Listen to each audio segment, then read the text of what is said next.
y hemos venido aquí. Esta perspectiva lo que me hace es que parezco un cabezón muy grande, más de lo que lo tengo, y tú pareces un Frodo. ¿Sabes? Así estamos un poquito mejor, un poquito más compensados, pero igual te cansas. Bueno, pero así te viene bien para fortalecer los músculos. Sí, para fortalecer el músculo del adiós. Aquí en el cementerio es el mejor sitio para fortalecer el músculo del adiós. ¿Cuál es el músculo del adiós? Que cuando te despides se mueve así. Vale.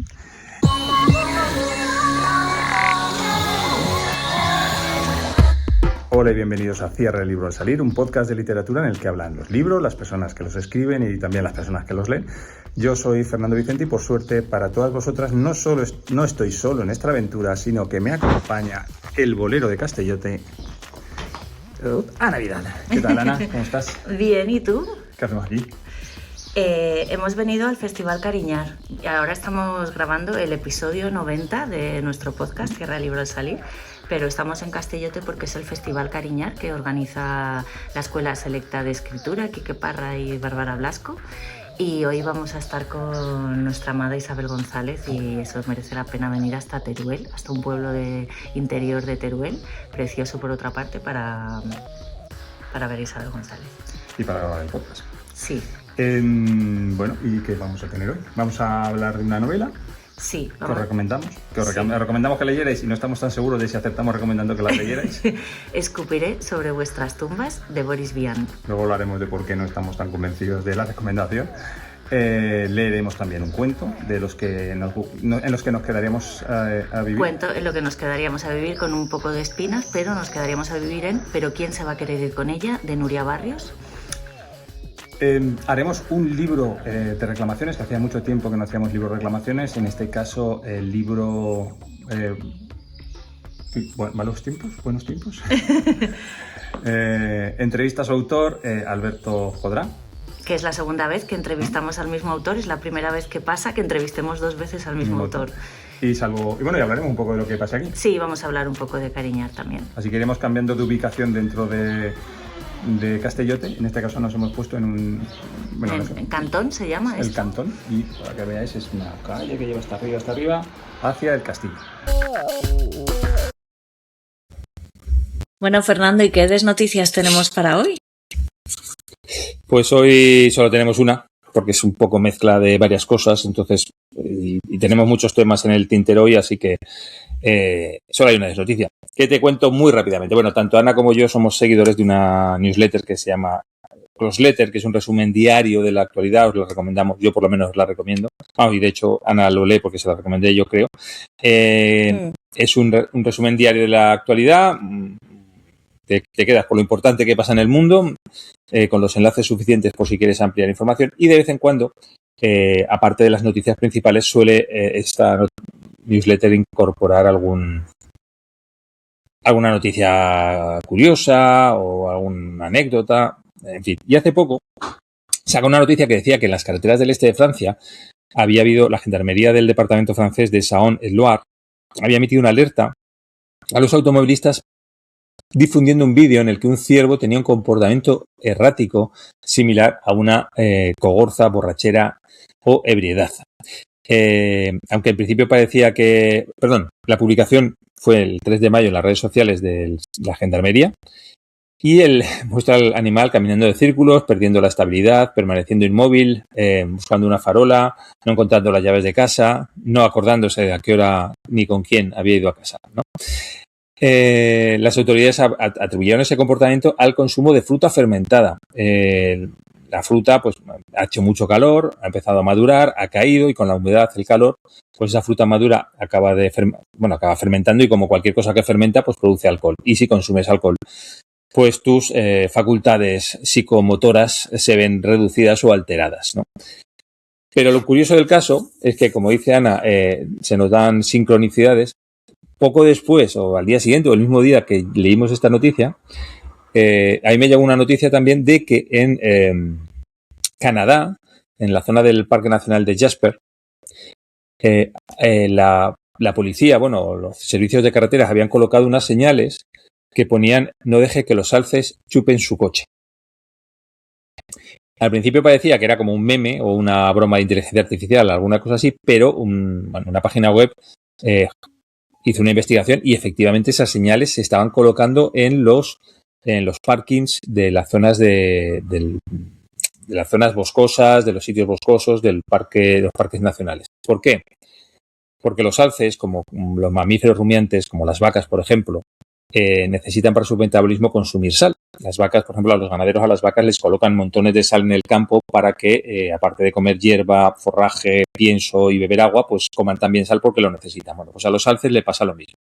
Y como en esa zona de Canadá hace mucho frío y los servicios de carreteras para evitar que haya accidentes suelen rociar las carreteras con agua salada, cuando pasan los coches, ese agua salada se acaba pegando a las ruedas, al guardarrabos son los calzoncillos, al guardabarros, al parachoques, a la zona baja de la carrocería. El ciervo, los alces no pueden chupar el guardarrabos. Guardarrabos. Entonces, lo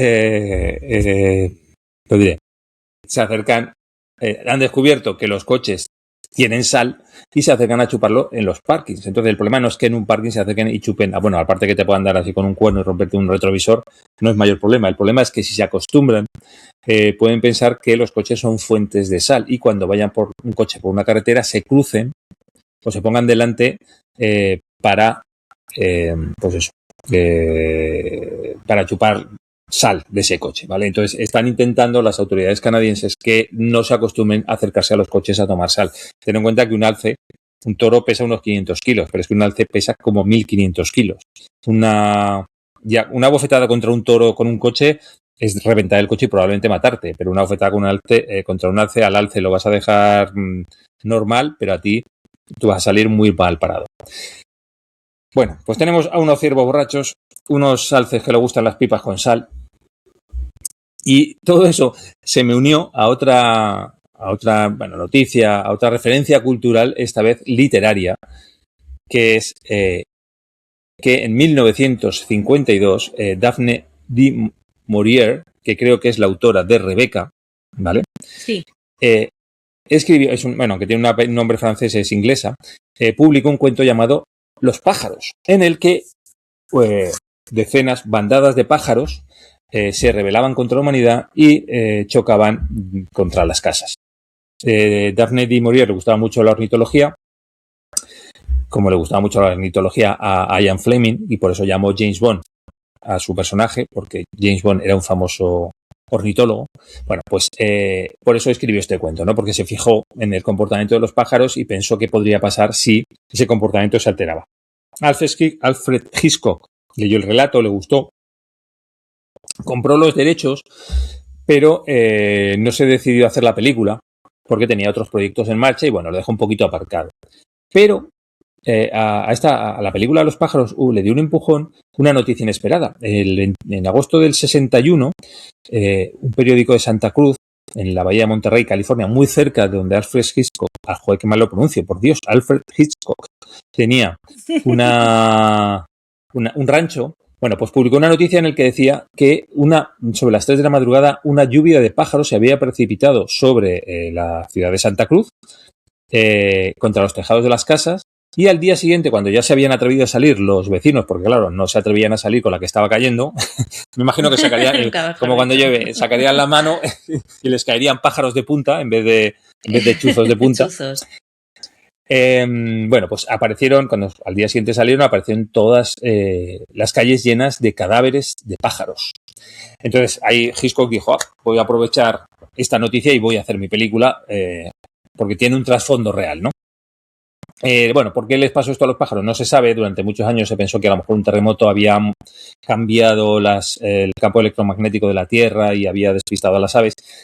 Pero décadas después se supo que lo que ocurría es que en esa zona unas algas emitían una toxina, el ácido domoico, que los peces de la zona que comían esas algas absorbían, que a ellos no les afectaba, pero sí a los pájaros que comían esos peces. Entonces debió ser que en aquel momento una bandada de gaviotas bastante grande se hinchó a comer peces que tomaban estas algas, se emborracharon y acabaron cayendo sobre las casas de la ciudad. Y esto es lo que te quería contar hoy de Desnoticias. Moraleja, si bebes no vuelas, no vueles. Sí. Si bebes no vueles, no chupes coches. Eso también. ¿Viste el vídeo de los ciervos borrachos? No. Pues había un vídeo y había un ciervo en mitad de un prado borracho, o sea, con un comportamiento así errático, como bailando en mitad de... Es curioso el vídeo. A lo mejor lo puedes poner así un poquito... No, lo buscaré. No, por los derechos, ¿no? Bueno, igual sí. No, pero será si es de la policía. No sí, tiene por qué haber problema. Vale. Y hasta aquí. Esta era... ¿Por tus gatos se emborrachan? ¿Les das droga de esa de hierbas de gatos? ¿El catnip ese? No les doy droga de gatos. A mi gata le estuve dando una cosa para calmarla cuando hacíamos viajes y eso, pero no le gustaba nada. Le debía saber aceite de ricino.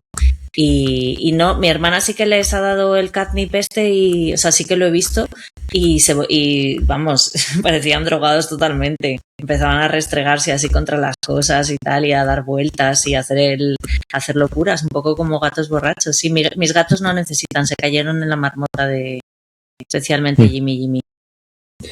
Jimmy. Se llama Jimmy el gato.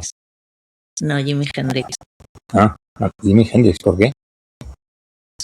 ¿Por qué se llama Jimi Hendrix? Porque tenía los ojos así cuando era pequeño, tenía 2 glaucomas, uno en cada ojo, y tenía los ojos súper hinchados. Es negro completamente y está ciego. Y dije, pues ya está, Jimi Hendrix.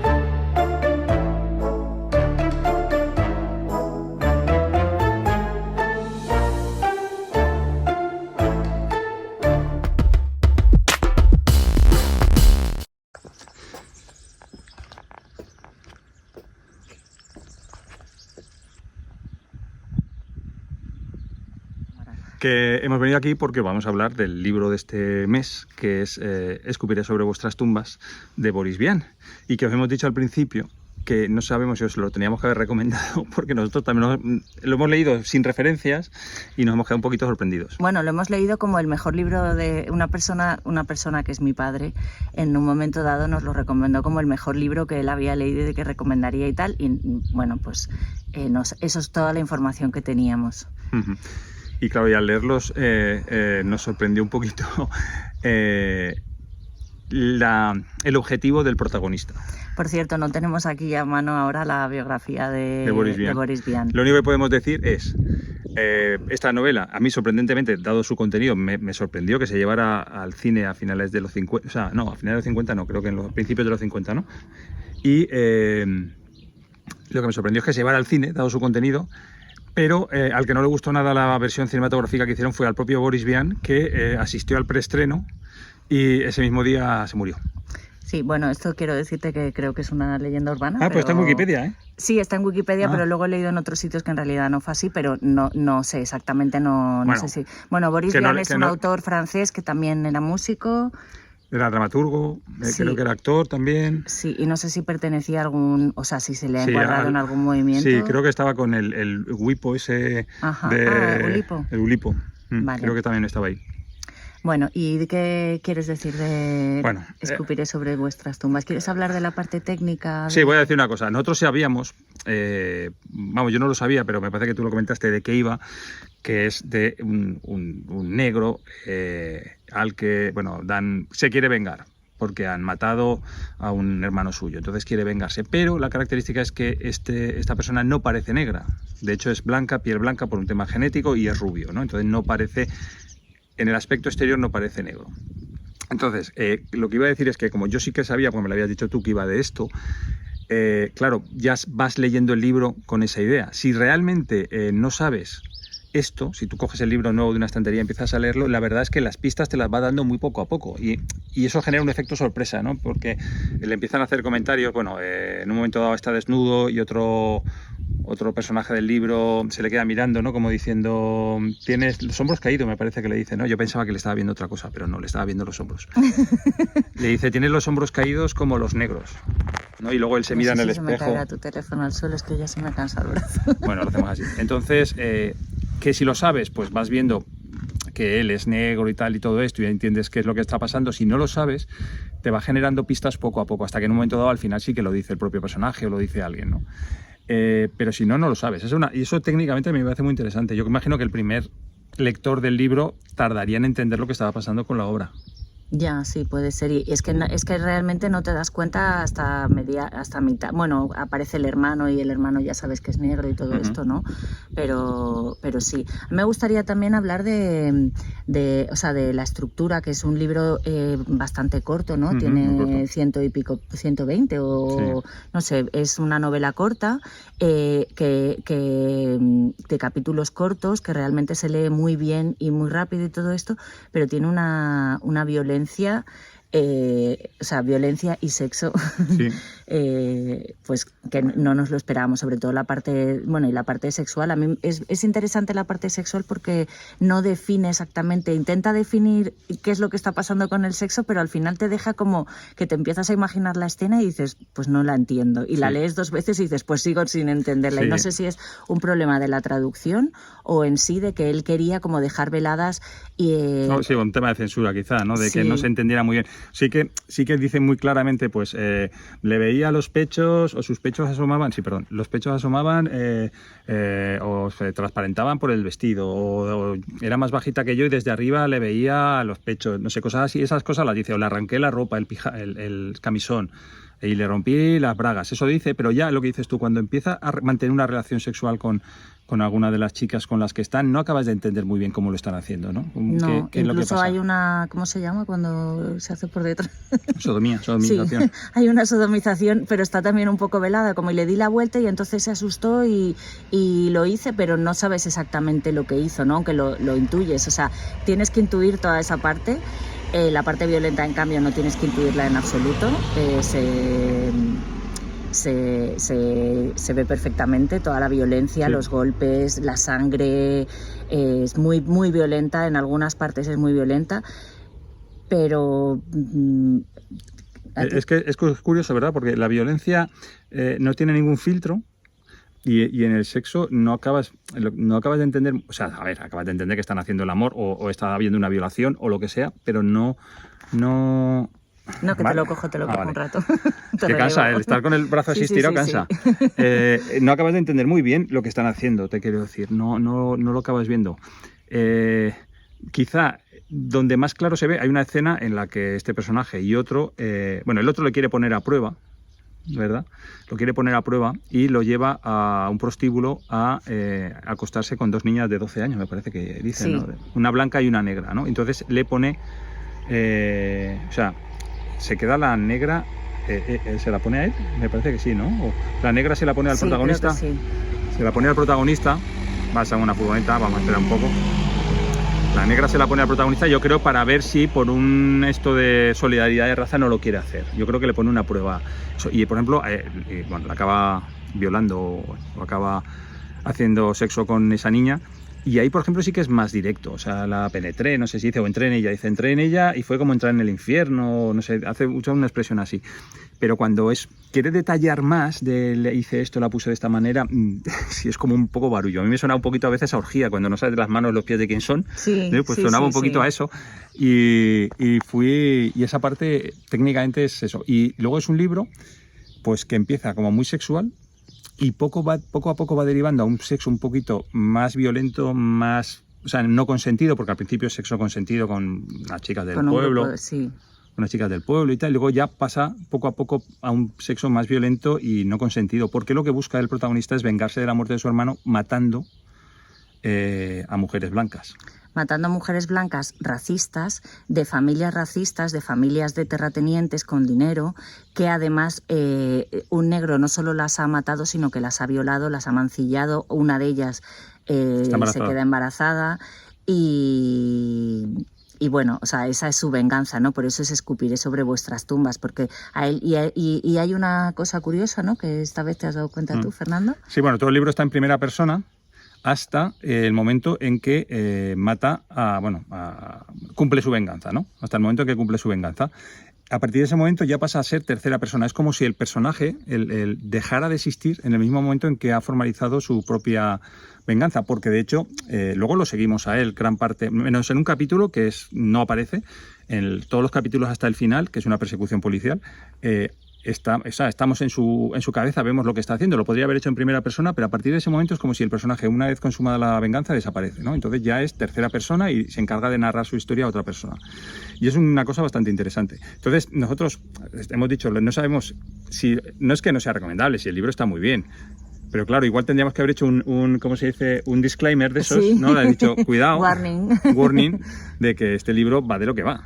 ¿Sabes? Sí, porque habrá gente, a mí, ha habido momentos que me ha resultado bastante desagradable, porque de hecho las chicas con las que se acuesta son bastante jovencitas. Que no, creo sí, que no. Él tiene, bueno, él no es mayor, él tiene 26 o 25 sí. O algo así, y ellas tienen 16, o sea, o 15, o sí, yo creo que 16, porque las otras tenían 12, pues estas, entonces siempre está, pero claro, estamos hablando de un libro escrito en los años 50, sí, ¿no? o antes de los 50, sí. Y que no es que él se disculpe el sexo con menores, pero digamos que en esa época no estaba tan mal visto, entonces se podía, y aparte la diferencia de edad, aunque es importante, no es tan elevada, y las chicas parecían estar deseando iniciarse sexualmente, con lo cual un hombre, además un hombre negro, que se supone bastante bien dotado, quería decir, ¿no? Bastante bien dotado, pues las hacía muy felices, ¿no? Sexo falocentrista también, ¿vale? Sí, ¿qué vamos a hacer? Sí.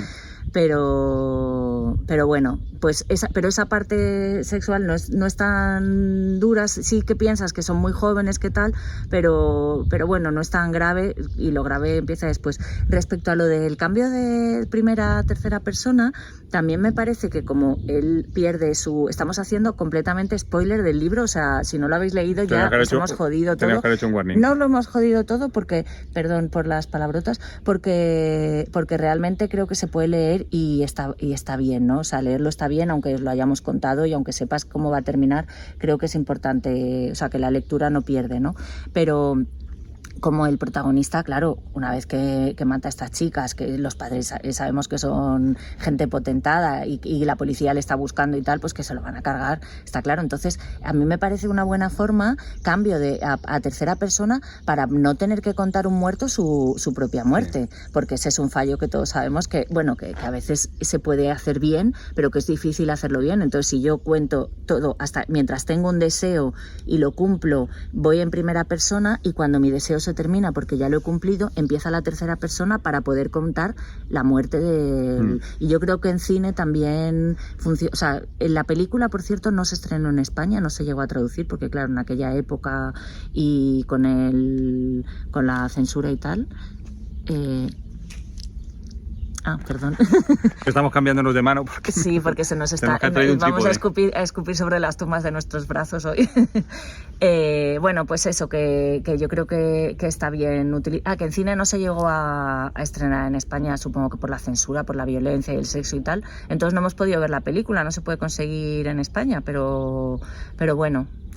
Sí, yo creo que esto que estabas diciendo es verdad. Eso lo dijimos con...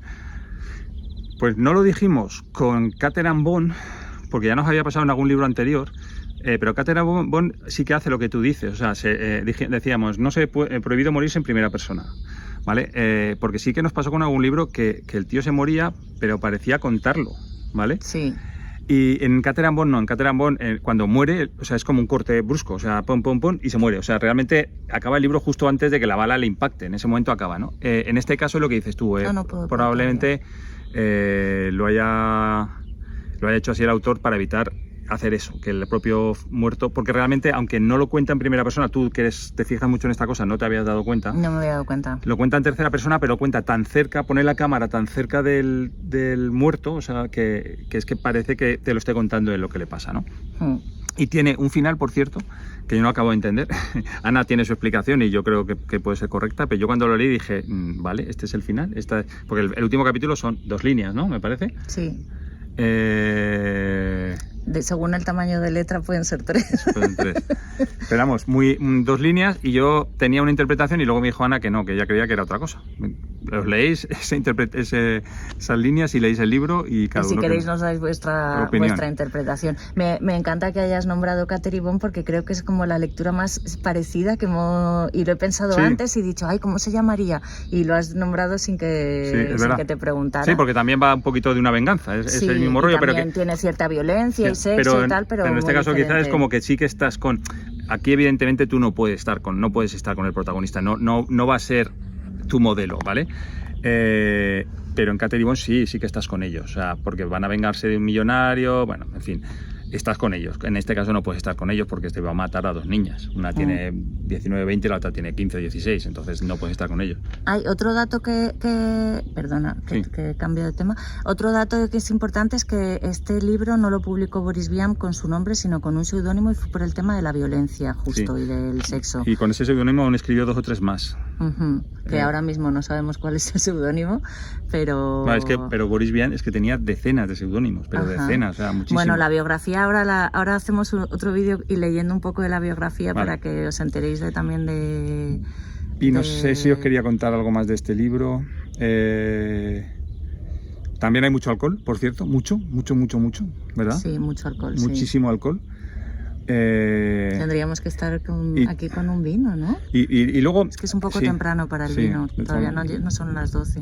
Y luego hay una cosa también en este libro que yo creo que quizá eso es un fallo del autor en el sentido del etnocentrismo, ¿no? Que estoy bien, no te preocupes.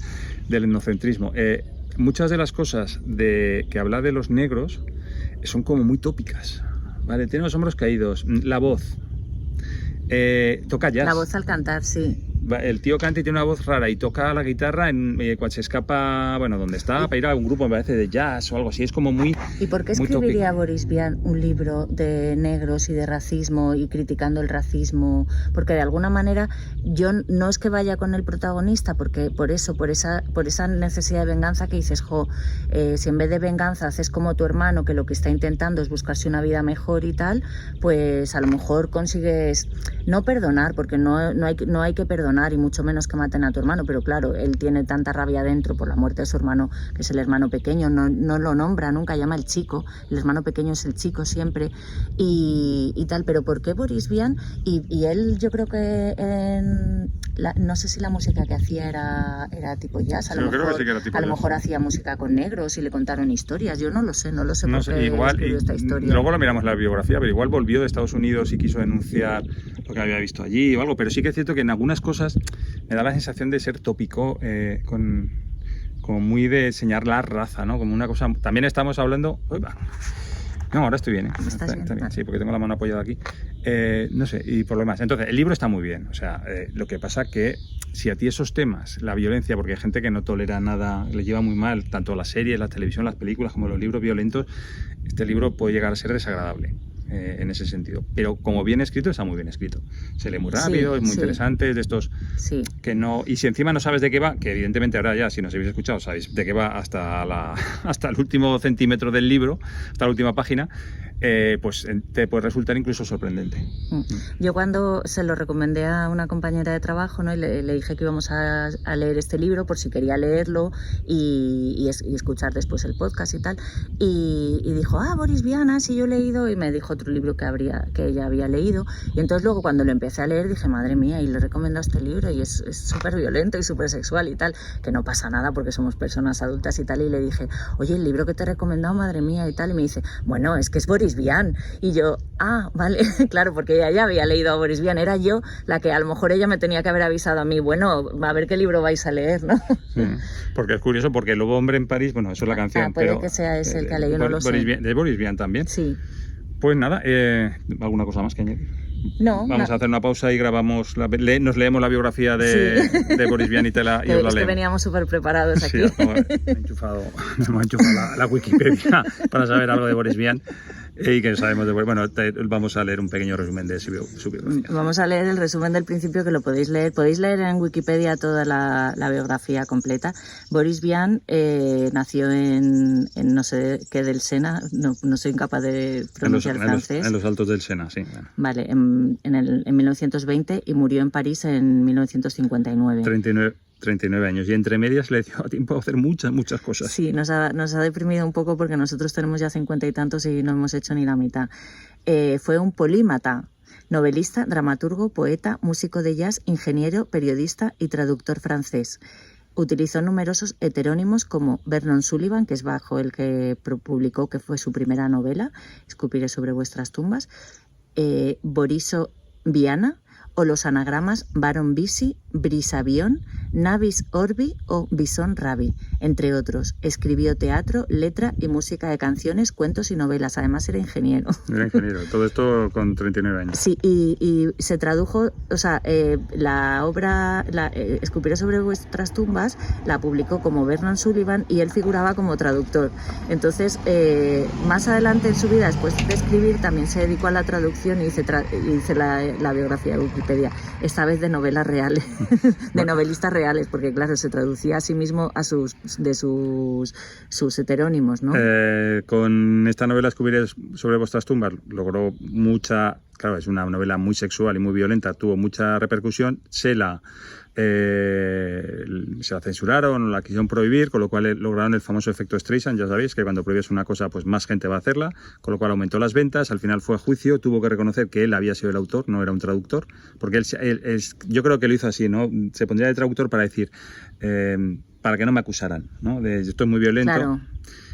Y al final tuvo que reconocer que era eso y le pusieron una multa de 10.000 francos. 10.000 francos. Y lo que pone en la Wikipedia es que vendió los derechos para hacer la película, que inicialmente lo contrataron de guionista, que hubo desacuerdos con la productora, lo echaron y asistió ¿cómo se dice?, de incógnito, ¿no?, de tapadillo al preestreno de la película y que falleció durante su proyección. Eso es lo que ponía en la Wikipedia. Sí, pero si leéis más entradas en Google, ponéis muerte de Boris Vian, creo que en algún sitio lo desmiente, pero por lo menos yo he leído en algún sitio que lo desmiente. Pero, si es mentira, que el desmentido, eso ya no lo sé. Pero como dicen los italianos, si no... ¿Cómo es eso? Si no è vero, è ben trovato, ¿no? Si no, en vino veritas. No, si no es verdad, está muy, muy bien. Sí. Voy a decir otras obras notables: La espuma de los días, Escupiré sobre vuestra tumba, Los forjadores de imperios, Vero Queen y el plancton, El arrancacorazones, que por lo visto fue un fracaso y a partir de ahí decidió traducir y dejar de escribir, La hierba roja y Le Deserteur. Luego también fue nombrado sátrapa en el colegio de patafísica. Y bueno, yo creo que hasta aquí está bien. Y a lo mejor eso, que como era jazzista, pues a lo mejor ahí conoció a Duke Ellington y tal, a lo mejor a partir de ahí fue como donde empezó a pensar en todo esto de los negros. En todo caso, recomendamos esta novela, pero sabiendo con un warning. Un warning. O sea, no la dejéis al alcance de vuestros hijos de 5 años.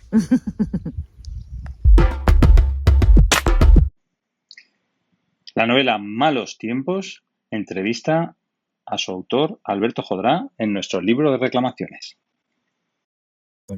Porque ahora ese rencor que sale a flote. Porque ahora ese rencor que sale a flote. Yo no creo que no es rencor, ya no es rencor, ¿eh? En algún momento lo fue cuando no entendía de qué iba esto, ¿no? Cuando yo pensaba entonces que las editoriales, cuando yo empecé a escribir, ¿no?, y a intentar publicar, yo pensaba entonces que las editoriales, además de vender libros, pues debían jugar un papel consciente, ¿no?, en la búsqueda de talentos y en dar oportunidades a autores sin gancho comercial, ¿no?, pero dotados de una voz narrativa, digamos, pues singular, una voz narrativa honesta. Y ahora ya sé que se trata básicamente de vender libros. Entonces, bueno, el rencor que tuviese, pues ya no lo tengo. ¿Significa que te has rendido?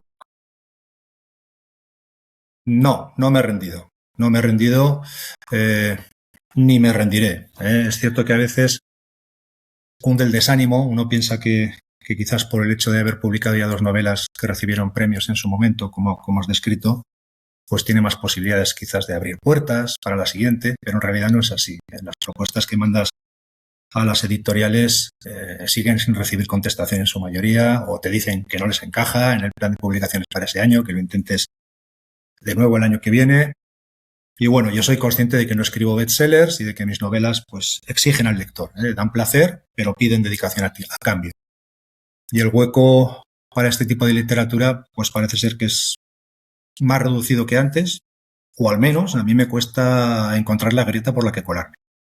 Entonces, bueno, al fin y al cabo yo lo que quiero es escribir y eso depende solo de mí. Y si además pues hay formas alternativas de que tu obra esté al alcance de quien te quiera leer, pues entonces hay que usarlas. Pienso que no te puedes quedar varado en el arrecife de las editoriales. ¿Qué es lo que sientes? ¿Qué es lo que siento? A veces siento, bueno, siguiendo un poco con este mismo tema, ¿no? A veces siento no haber perseguido mi sueño de ser escritor con más ahínco, no haber llamado a puertas en su debido momento, no haber estado presente y peleando por un sitio en el panorama literario. Pero también pienso que de haberlo hecho me hubiese perdido pues todas las experiencias singulares que he vivido en estos últimos 20 años con mi trabajo, ¿no? Las gentes y los lugares que he conocido y que has descrito un poco en la introducción, todo aquello que me ha hecho ser quien soy hoy. Entonces, bueno, creo que al final el balance es positivo y que después de todo soy escritor igualmente, ¿no? Entonces, estoy en paz. ¿Y en qué se recicla un domador de fieras? ¿En qué se recicla un domador de fieras? Eso es lo que intento explorar con esta novela, ¿no? Es una novela en la que acompañamos a un circo ambulante en el momento en que este modo de vida, este modo de espectáculo está ya en decadencia y en el que los protagonistas vislumbran un horizonte pues bastante oscuro, ¿no? Y entonces tienen que empezar a pensar en qué va a ser de ellos, ¿no? Y cómo pueden continuar adelante, ¿no? Cómo puede continuar un lanzador de cuchillos si no ha hecho otra cosa en su vida, ¿no? Cómo puede continuar un encantador de serpientes, que es, digamos, el personaje principal en la novela, el que nos ha ayudado un poco a seguir la trama. ¿Cómo puede continuar si no ha hecho otra cosa en su vida desde que era un niño que amaestrar y tocar la flauta para que bailen las serpientes, ¿no? ¿En qué se recicla? Pues no lo sé. Ellos lo intentan y unos tiran un poquito más adelante, otros fracasan. Yo creo que esto nos pasa a todos. A la hora de reciclarnos tenemos siempre muchas dificultades de salir de esa cáscara en la que nos hemos convertido, ¿no? Porque ¿quién no ha soñado paralizado de terror que se enfrentaba a una serpiente? Yo lo he soñado porque si te puedo ser sincero, yo creo que no hay animal que me cause más pavor e inquietud que la serpiente. Y por eso me sedujo la idea de emplearla, digamos, en el hilo conductor de esta novela, ¿no? Yo, en mi escritura, en los casos en los que necesito, digamos, que un personaje tenga oportunidades para hablar consigo mismo, personajes que viven en una situación de conflicto interior, pues suelo acudir al recurso de acompañarlo con un animal con el que convive y con el que ha desarrollado quizás cierta complicidad, ¿no? En El aroma de la pólvora, en mi primera novela, lo hice con un caballo, pero claro, aquí estando la trama ambientada en un circo, pues había que apostar más fuerte, ¿no? Y de todas las opciones, quizás la serpiente era la más arriesgada, ¿no? Porque no parece fácil crear una relación de complicidad con una serpiente, ¿no? Yo creo que, como bien has dicho, todos hemos soñado alguna vez con el terror de enfrentarnos a una, ¿no? Al final creo que ha salido bien. Creo que la relación que se ha construido en la novela entre Elena la serpiente y Ahmed, el encantador de serpientes, funciona bien como hilo conductor de la trama y como espejo de las contradicciones del personaje. ¿Qué puede simbolizar con más realismo la extinción del circo? ¿Qué puede simbolizar con más realismo la extinción del circo? Pues no lo sé. Yo creo que la extinción del circo simboliza de alguna manera un poco el fin de algunos sueños de infancia, ¿no? En los que la ropa nos olía a caramelo y a ilusiones, y nos mirábamos en los espejos deformados y nos reíamos, y en la complicidad que generábamos con los mayores en acudir juntos a este tipo de espectáculos, pues no sé, los mayores veían en nosotros la infancia que ellos habían disfrutado y la ilusión que quizás ellos también perdían por su día a día. Es este tipo de cosas que se extinguen, ¿no? con el circo, ¿no? Yo digamos que ese compartir, ¿no? Ilusiones y compartir experiencias en un mismo escenario, ¿no? En un mismo escenario en el que se está debatiendo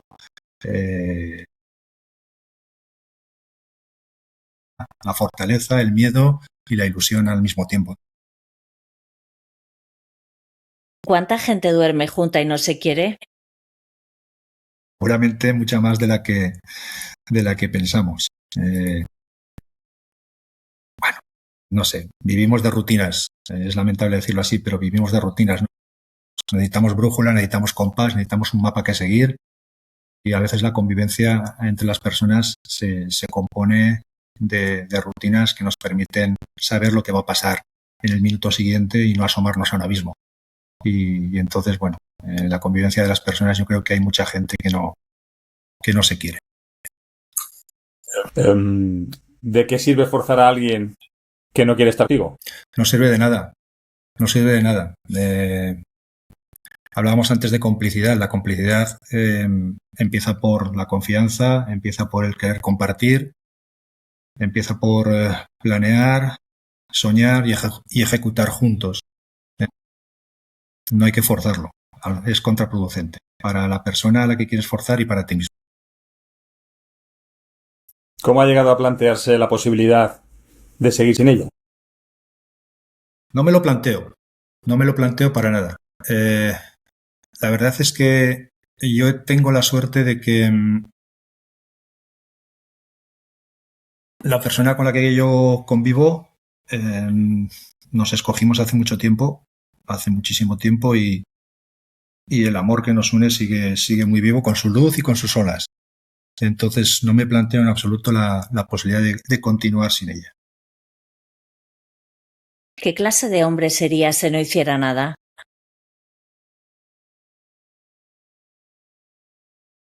No sé qué clase de hombre sería si no hiciera nada porque es que no me lo puedo ni plantear.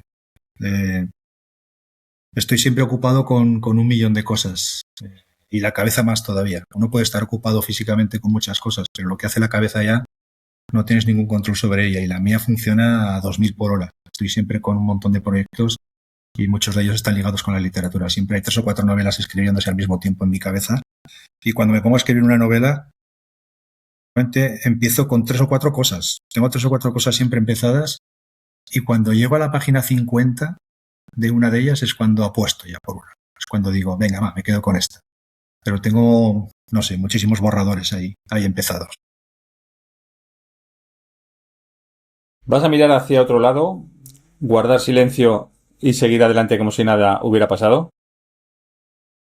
Pues no voy a mirar hacia otro lado, voy a mirar de frente, no voy a guardar silencio, diré las cosas que tenga que decir y que considere que se deben decir, pero sí que voy a continuar como si no hubiera pasado nada. Al final, yo creo que nosotros trazamos la ruta, somos quienes tenemos que decidir a dónde vamos y a qué velocidad vamos y con quién nos acompaña. Y entonces, bueno, si hay que decir algo por el camino, se dice. Si hay que mirar a alguien de frente, se mira. Pero la ruta es la misma. La siguiente pregunta la voy a cambiar un poquito. ¿Qué te has hecho a ti mismo estos años para que tengas esa opinión de ti? Pues no sé, supongo que yo paso mucho tiempo conmigo mismo. Claro, como buen escritor te miras mucho hacia adentro, tiras mucho de recuerdos, de nostalgia, de experiencias y tratas de volcar esto en lo que estás escribiendo. Entonces pasas mucho tiempo contigo mismo, examinándote, ¿no? Y examinando el mundo a tu alrededor a través de tu propio prisma. Entonces, bueno, no sé lo que me habré hecho. No estoy insatisfecho, digamos. ¿Tú crees que él hubiera venido a mi entierro? Ostras, nos ponemos serios. No lo sé, yo no creo que haya dejado ningún enemigo por el camino, no creo que tenga ninguno, ni creo que vaya a dejar ninguno por el camino, ya que a que tuve que ir a mi entierro. Tampoco creo que vaya a tener ningún entierro, tengo otros planes. Pero en ese caso, Yo creo que todo el mundo que yo piense que le gustaría venir o que a mí me gustaría que estuviese estará.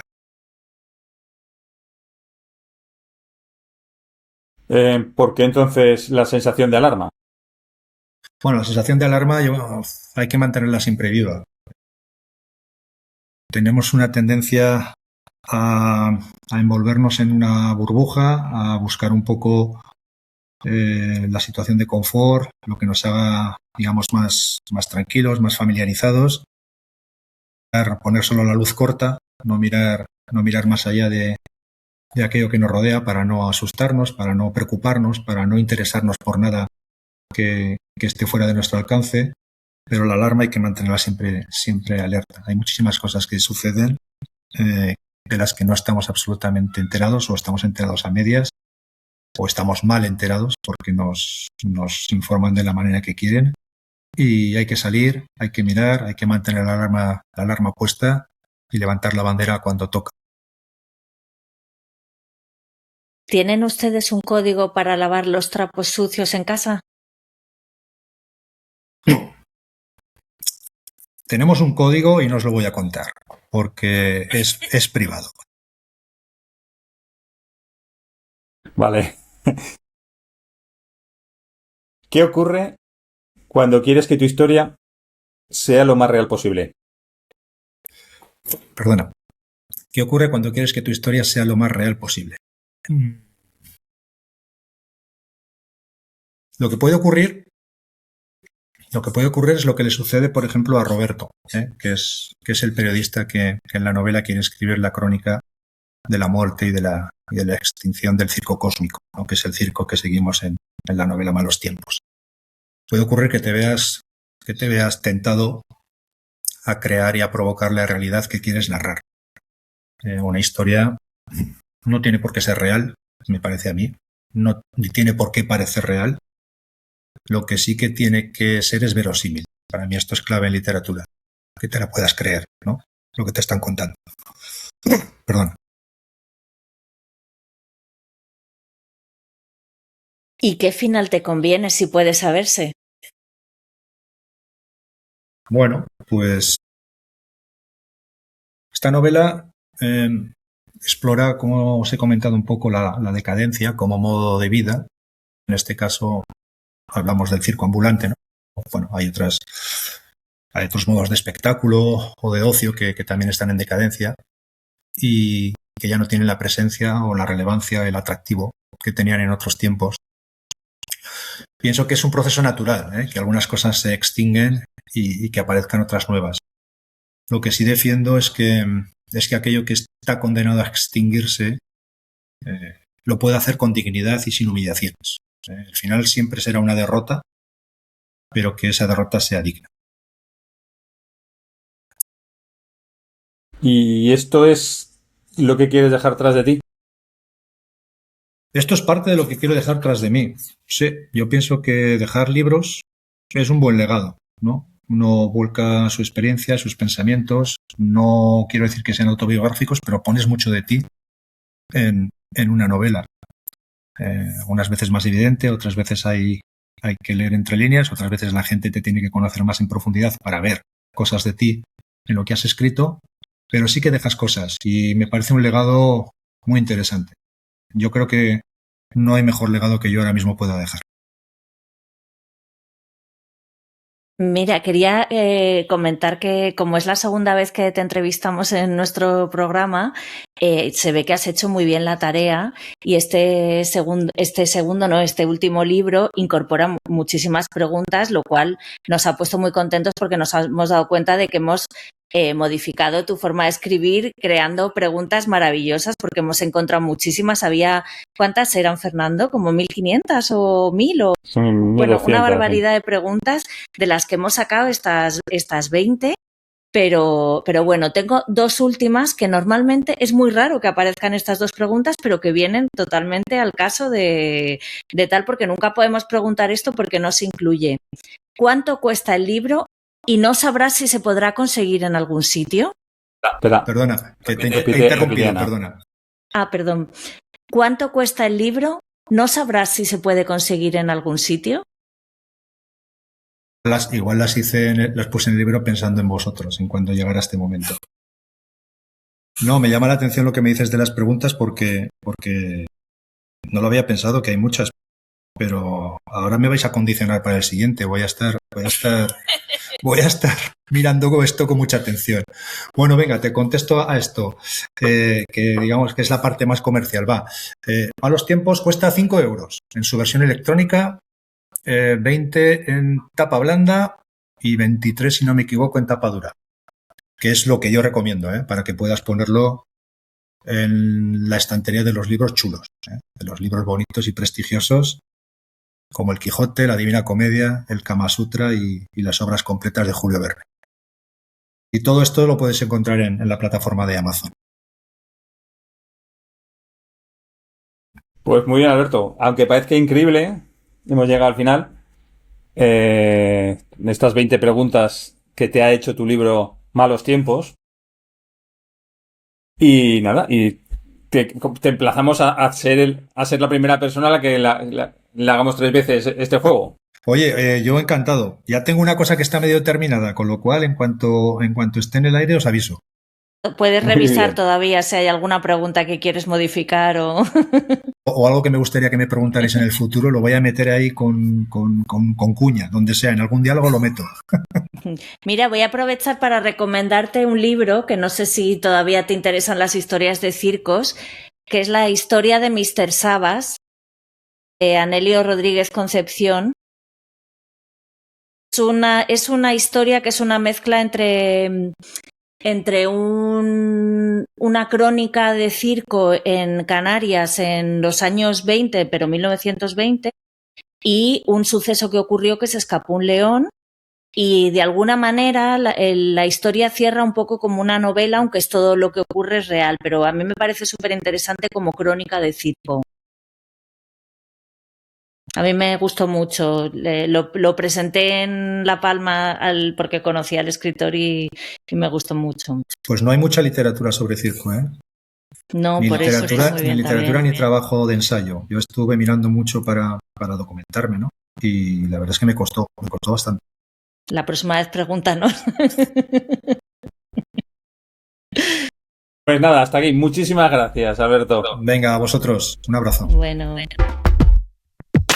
Bueno, y este mes, el cuento que hayamos elegido para quedarnos a vivir es Pero ¿quién se va a querer ir con ella?, de Nuria Barrios, que está dentro del libro de cuentos, evidentemente, 8 centímetros, publicado por Nuria Barrios en la editorial Páginas de Espuma. Páginas de Espuma, sí. En el año 2015. Año 2015. ¿Y quién es Nuria Barrios, Ana? Pues Nuria Barrios es escritora, traductora, es doctora de Filosofía por la Universidad Complutense de Madrid, donde nació, máster de Periodismo, El País por la Universidad Autónoma, ha traducido al español a John Banville, también a su heterónimo Benjamin Black, a James Joyce y a la escritora estadounidense Amanda Gorman. Imparte clases en el Máster de Creación Literaria de la Universidad Internacional de Valencia y dirige un taller sobre mitos y literatura en la Escuela de Escritura Creativa de Clara Obligada. También es articulista del País. Ha publicado narrativa Amores Patológicos, que ahora está publicado por Páginas de Espuma también. Todo arde, que lo leímos aquí en el episodio 16 en mayo de 2020. 8 centímetros, Páginas de Espuma 2015, El alfabeto de los pájaros, El zoo sentimental, Balearia, poesía, La luz de la dinamo, Nostalgia de Odiseo y El hilo del agua, y ensayo La impostora, cuaderno de traducción de una escritora. 8 centímetros es el libro en el que está publicado este cuento, da comienzo a la trilogía publicada por la autora sobre la coexistencia del dolor y el amor, y que continuó. Es una trilogía muy curiosa porque empezó con un libro de cuentos, la continuó con un poemario, La luz de la dinamo, y la terminó con la novela Todo arde, de la que, como he dicho, ya hemos hablado. Quien quiera puede buscar el episodio 16. Es un cuento sobre una familia que tiene encerrada a la hija Yonki y le dan Valium para que se mantenga dormida, pase el mono y no salga a drogarse con su novio. Mientras ella lo que quiere es irse con él, quiere que él vaya a buscarla, pero él tarda 100 años porque tiene que drogarse. En el cuento se ve un paralelismo, yo veo un paralelismo, bueno, yo lo veo y es que aparece, ¿no? El paralelismo con el cuento de la Bella Durmiente. Entonces, me he leído el cuento de la Bella Durmiente, la primera versión publicada en Italia en 1636 por Giambattista Basile, en su colección titulada Pentamerone, y después fue versionado por Perrault y publicado en 1697. En este cuento, unos reyes tienen a la princesa y hacen un festín cuando nace la princesa para que las hadas la bendigan, pero se les olvida invitar a una de las hadas y ésta lanza una maldición, que la princesa se heriría con un huso y moriría. Pero hay otra hada que revierte en parte la maldición para que no muera, sino que duerma 100 años. A pesar de que los reyes ordenan eliminar todos los usos del reino, queda uno en una habitación escondida del castillo y la princesa un día lo encuentra, se pincha con la aguja y se duerme 100 años. El hada buena va al palacio y hace que cuando le ocurre, hace que toda la corte duerma con ella. Esconde el palacio entre la vegetación para que nadie pueda verlo más. Y al cabo de 100 años, el príncipe pasa por el bosque, ve una torre que asoma, entra en el palacio, ve a la princesa, le da un beso y esta por fin despierta y colorín colorado en la versión Disney. En las versiones de Basile y de Perrault, que no son muy para niños, continúa otra historia tipo Gretchen. En una de ellas es la mujer del príncipe, que no es un príncipe y que además, bueno, en esa versión viola a la princesa que está dormida y que, bueno, su mujer cuando se entera que tiene hijos con otra quiere comerse a los hijos y a ella, y en la versión de Perrault la reina quiere comerse la madre del príncipe quiere comerse a sus nietos y a su nuera. Bueno, y en el cuento de Nuria Barrios hay una chica de una familia acomodada, que era una buena chica, voluntaria de Nel Samur, conoce al príncipe y la aguja con la que los dos se pinchan, conoce al príncipe y la aguja con la que los dos se pinchan y entran en una especie de sueño, otra vida, que además dice que tiene 2 vidas, ¿no? Que es una desgracia para la familia de ella, la maldición en la que o la chica muere o está dormida para no recaer. Pero ya sabemos que de esta maldición no se sale más que con el beso del príncipe. Hay elementos del cuento de la Bella Durmiente en el de Nuria Barrios, como que la princesa y el príncipe, las agujas, el caballo en el que va montado el príncipe para ir a buscarla y que le hace tardar 10 años en llegar, las joyas familiares que ella vende, la abuela buena, casi como un hada que todavía confía en ella, la corte, que son los padres, los abuelos, los tíos, los hermanos, el sillón azul. En la película de Disney, la Bella Durmiente duerme esos 100 años en una especie de cama o diván azul. Hay determinadas frases como sueña que el príncipe acude a rescatarla, el cuerpo atormentado de la Bella Durmiente, él y su niña regresarán juntos a los ásperos caminos de tierra. Y bueno, este es mi comentario de texto. De esto, mi comentario de texto es que este cuento me gusta mucho y es que me gustan mucho los cuentos que juegan con otras historias y las traen a la realidad, ¿no? Y los traen a una realidad mucho más dura.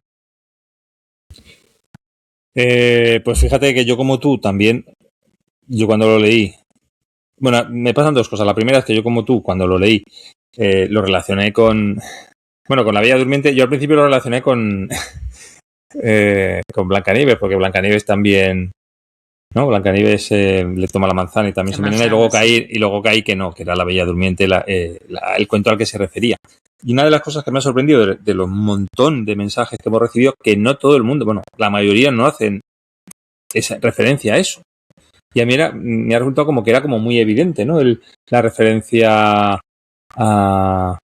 Porque además, en este caso, el caballo, que el príncipe viene montado en caballo, que el caballo no deja de ser la heroína, ¿vale? Entonces, eran como referencias muy, muy, que me saltaban mucho a la vista. Y luego aquí también, lo que hace muy bien a nivel estilístico, formal, Nuria, es la separación de 3 historias, pero sobre todo de 2. O sea, la sensación de no poder salir de un sueño. Cuando escribe, cuando es el monólogo interior de la protagonista que está tumbada que quiere despertar y no puede despertar, quiere abrir los ojos, los está escuchando lo que dicen, pero no puede contestar. O si contesta es con frases muy cortas, monosílabos, etcétera, etcétera. Que es como un moribundo en una cama que está toda la familia alrededor y está allí, pero realmente no está. O sea, no importa. el foco de atención, pero no es el foco de atención, ¿no? Pues aquí a ella le pasa un poquito igual, ¿no? Entonces eso yo creo que lo hace muy bien. Y una de las cosas que, claro, nosotros, como has dicho, leímos Todo arde en mayo del 20, hace 6 años ya. Y este cuento es, claro, temáticamente es igual. O sea, temáticamente es igual. Está jugando con los mismos temas, porque aquella historia era de alguien que iba a buscar a un familiar que estaba en las Barranquillas, que era un padre a una hija, no me acuerdo exactamente qué era. No me acuerdo bien quién iba a buscarla, pero sí, unos padres, creo, alguien iba a buscar a las Barranquillas, digo las Barranquillas, no sé si sale como... Sí, por decir, como lugar así... No, pero sale a un poblado de estos de consumo y tráfico de heroína, y era un familiar que iba buscando. Entonces, temáticamente es la misma historia. Entonces, una de las cosas que me he quedado a disgusto con el cuento es, digo, jolín, Nuria Barrios seguro que escribe otras cosas. Y 2 cosas que he leído son sobre este tema. Una cosa que quería comentar, que lo has dicho ahora, lo de que parecen los familiares alrededor de una persona enferma, es que este libro, 8 centímetros, que por cierto lo tengo aquí, lo voy a enseñar, me gusta mucho la foto de portada. Este libro tiene historias de yonkis y de gente con cáncer que se está muriendo. O sea, mezcla esos 2 temas. Entonces, me parece como muy acertado eso de ver a la enferma con la gente alrededor, porque al final es eso, la trilogía de la mezcla entre el amor y el dolor, ¿no? Que sí que escribe de otras cosas, Amores patológicos, no tiene nada que ver con esto. Es de suponer. Pero por eso te quiero decir que yo decía, jolín, digo, me hubiera gustado leer un cuento o lo que fuera de Nuria Barrios que fuera de otra temática, ¿no? No porque a mí me resulte desagradable ni me haya resultado... A ver, que la historia es... fíjate, yo no la veo... Claro, todo depende de cómo la vea uno, ¿no? En los comentarios que hemos recibido, ya los oiremos y los leeremos, sí que se habla mucho, ¿no? Historia muy dura y tal. Y a mí realmente no me... O sea, no es que no me ha parecido dura el tema de la heroína. O sea, no sé, quizá estamos ya tenemos el corazón muy de piedra ya, ¿no? De ver tantas cosas, ¿no? A mí me ha resultado mucho más interesante el que la crítica no era contra la persona dormida, sino contra los familiares. O sea, eran mucho más desagradables. A mí me resultaban mucho más desagradables los familiares, mucho más deshumanizados. Sí, mucho más deshumanizados que la propia yonki, ¿no? Que la yonki, fíjate tú, esta gente que solo tiene un objetivo, que es pincharse y es conseguir su dosis de droga y hacer cualquier cosa para conseguirla y tal, ¿no? Que está como el estereotipo los deshumaniza. Sin embargo, a mí me resultan mucho menos humanos toda la corte que dices tú de familiares que había alrededor. De alguna manera entiendo que porque tener un hijo o un familiar yonki, ¿no? Porque debe deshumanizar bastante. Sí, o sea, tienes que verlo como...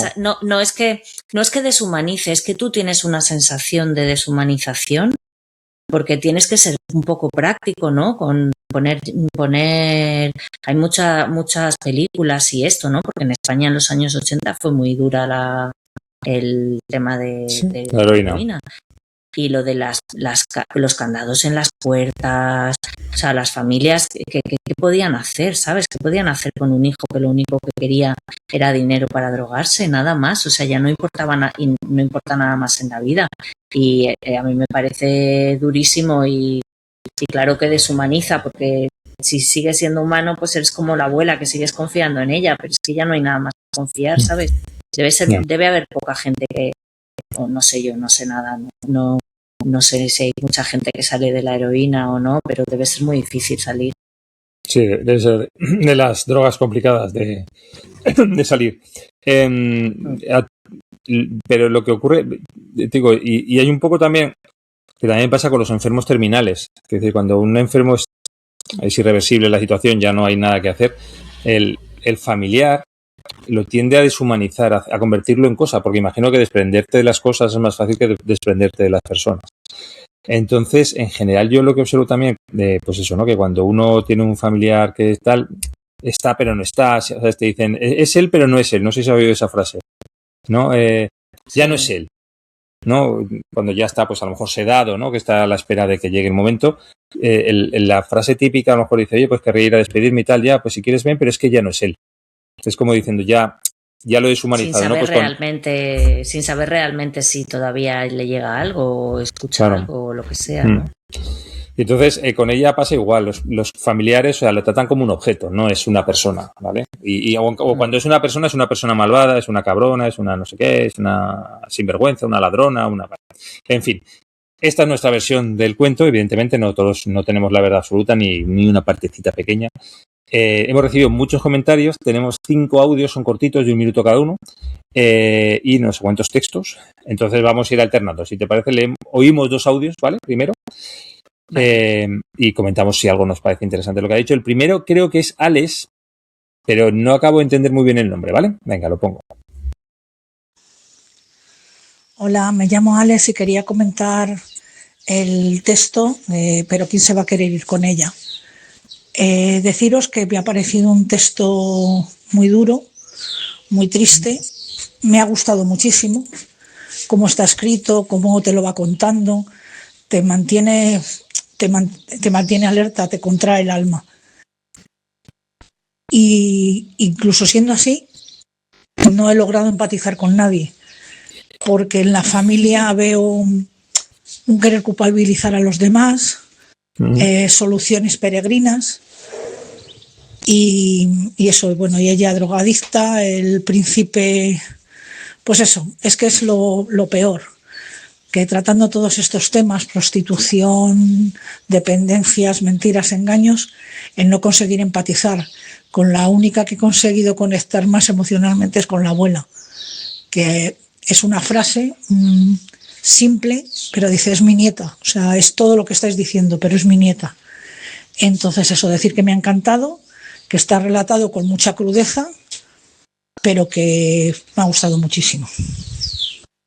Bueno, gracias. A ti. La abuela, me parece que no la hemos comentado. ¿Lo has comentado tú o no? Yo no lo he comentado, desde luego. Que la abuela era como el hada buena.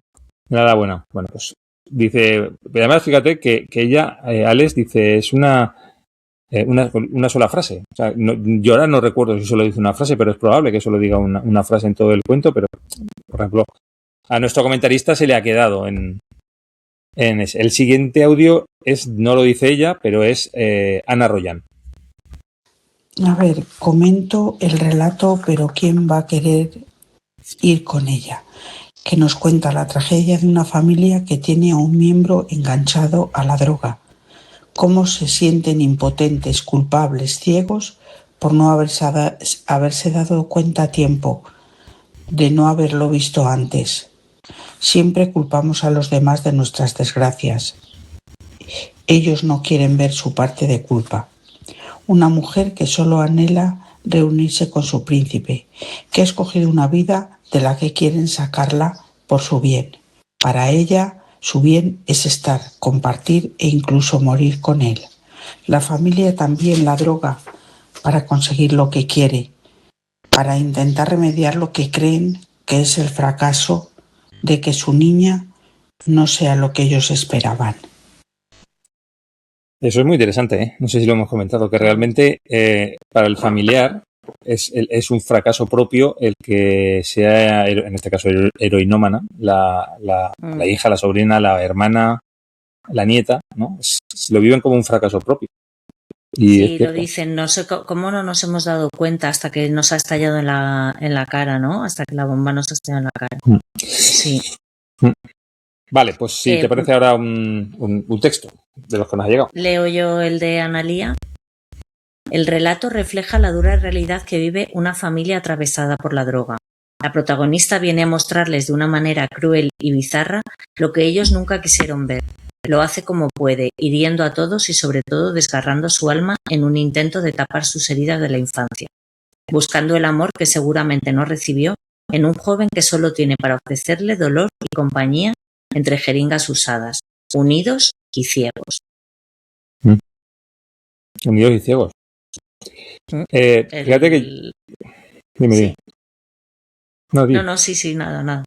No, que iba a decir que que estos dos últimos, el tuyo que has leído y el de Ana Royan, que hacen un comentario de los dos sobre lo mismo, ¿no? Como que no lo vieron venir. Y fíjate que yo no es una cosa que en el relato lo recuerdo. O sea, sé que lo dicen, pero no es de las cosas que se me han quedado. Yo imagino que cuando hay tantos matices, uno acaba quedándose con los que le interesan, ¿no? Y tiende a olvidar el resto, ¿no? Y a mí, por ejemplo, esa parte de cómo no lo vimos venir, no es de las que se me ha quedado. Es que es curioso porque, como dices, ¿no? Que está muy bien eso que has dicho, de que tiene varias voces, ¿no? Por un lado está ella, por otro lado el príncipe y por otro lado la corte. La corte, sí. Y entonces el príncipe la recuerda, el príncipe o ella lo recuerdan como que ella era voluntaria en el SAMUR y entonces intentó ayudarle, que al final en vez de ayudarle pues se acaba pinchando ella, ¿no? Y la familia lo cuenta de otra manera y dicen que ella fumaba porros, que ella vendía drogas, vendía pastillas ya, pero no heroína, porque dice, ¿cómo no lo vimos venir? Y entonces dice, bueno, ella, y entonces empiezan a hablar mal de ella, ¿no? Que también eso forma parte de esa deshumanización, ¿no? Es decir, pues es que ya era chunga, ¿no? No somos tan tontos, es que ya, en fin. Bueno, voy a poner otro audio, en este caso es de Jonás. Sí. Jonás, y nos da un punto de vista totalmente diferente. Hola, buenas, soy Jonás del taller me llamo Jonás, del taller de escritura de Tordesillas, referente al cuento de Nuria Barrios, que nos han pedido que hagamos una pequeña nota. Yo no soy nadie, quiero decir que no soy nadie, no sé nada de crítica literaria, hablo como un simple lector, a mí no me ha gustado nada. Por eso lo puedo decir, porque no soy nadie. Como no soy nadie, pues puedo decir lo que quiera, es la ventaja que tienes de no ser nadie. Entonces, me parece que todas las cosas de las que se puede decir del cuento, que hace referencia un poco a los cuentos infantiles, el trasunto de la droga, las relaciones familiares, cómo ve la sociedad a los drogadictos, alcohólicos y en general, pues todo eso precisamente me parece lo que falla.